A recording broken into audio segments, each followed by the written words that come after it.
কি হয়েছে কাকা, আপনি এত ইমার্জেন্সি আমারে ডাকলেন কেন? তোমারে ডাকলাম জয়, ওই যে হৃদয় আছে না, বিদেশে লোকজন পাঠাই, ও তো তোমার ছোট ভাইটারে বিদেশে নিয়ে যেতে চাইলো, কিন্তু আজ 6টা মাস হয়ে গেল তোমার ছোট ভাইরে বিদেশও নিল না, আর আমার সে টাকা কয়টাও ফেরত দিল না। কি করছেন কাকা? তা আপনি টাকা দেওয়ার আগে আমার কাছে একবার শুনবেন না? তখন আমার কাছে শোনেননি কেন? আরে বাবা, আমি তো আর আগে বুঝতে পারিনি যে ও এরকম করবে। আমারে কত ভালো ভালো কথা কইলো যে তোমার ছোট ভাইটারে ভালো চাকরিতে ঢুকাই দেবো, এই বলে আমার কাছ থেকে 5 লাখ টাকা নিল। নেওয়ার পরে এখন দেখতেছি সে শুধু আমারে ঘুরাচ্ছে। কি কন কাকা, সে আপনারে ঘুরোচ্ছে? তা আপনি টাকাটা দেওয়ার আগে আমার কাছে একবার শুনবেন না? একটা মানুষে এইভাবে টাকা দিয়ে দিলে হয়? সে তো আপনার এই টাকাটা নিয়ে আপনারে দিনের পর দিন ঘুরাই যাচ্ছে। তা আপনি এতদিনে আমারে একবার বলবেন না? আচ্ছা বাবা, এখন আর কি করা যাবে?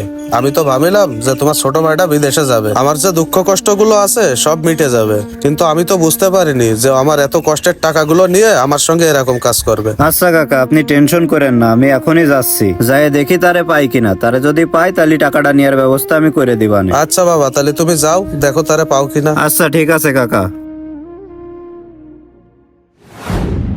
ভাই আমার বিচারা তাইলে একটু তাড়াতাড়ি লাগাই দেওয়ার ব্যবস্থা করেন। আচ্ছা ঠিক আছে। আচ্ছা ভাই, তাইলে আমি গেলাম। ভাই আপনার কাছেই তো যাচ্ছিলাম। কি হয়েছে, আমার কাছে যাচ্ছিলে কেন? বিদেশ টিদেশ যাবা নাকি? না ভাই, আমি বিদেশ মিদেশ যাব না, আমি দেশেই ভালো আছি।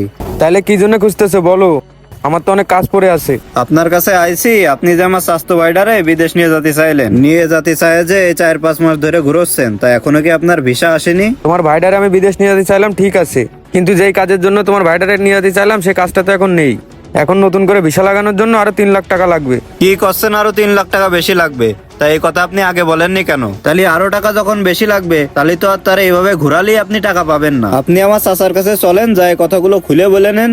আচ্ছা ঠিক আছে, তাহলে চলো তোমার চাচার কাছে যাই। আচ্ছা তাহলে চলেন।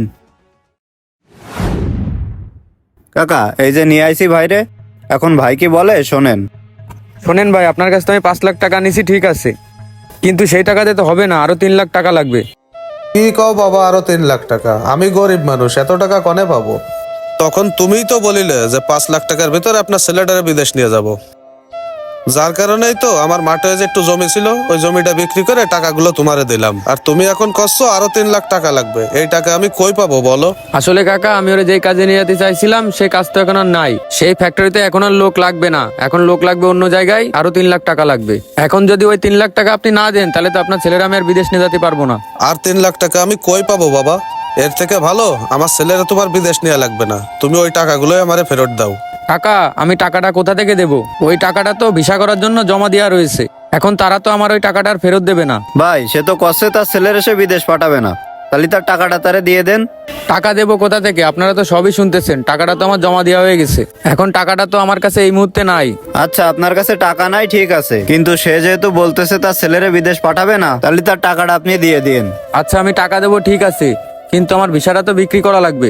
তা দেখি আমি কোথাও ভিসাটা বিক্রি করতে পারি কিনা। আচ্ছা ঠিক আছে, তাহলে আপনি ভিসা বিক্রি করে আর যেভাবে পারেন তার টাকাটা দিয়ে দিন। আচ্ছা টাকাটা আমি দিব, কিন্তু টাকার জন্য আমাকে চাপ দেওয়া যাবে না। এভাবে অনেক অসাধু মানুষ আছে যারা আপনার ভাইকে, বাবাকে অথবা আপনাকে বিদেশে পাঠানোর নামে অনেক টাকা আত্মসাৎ করে খায়, তাদের থেকে দূরে থাকবেন। আর যদি এই ভিডিওটির নেক্সট পার্ট চান, তাহলে অবশ্যই লাইক কমেন্ট শেয়ার করে সাথে থাকবেন। ধন্যবাদ সকলকে।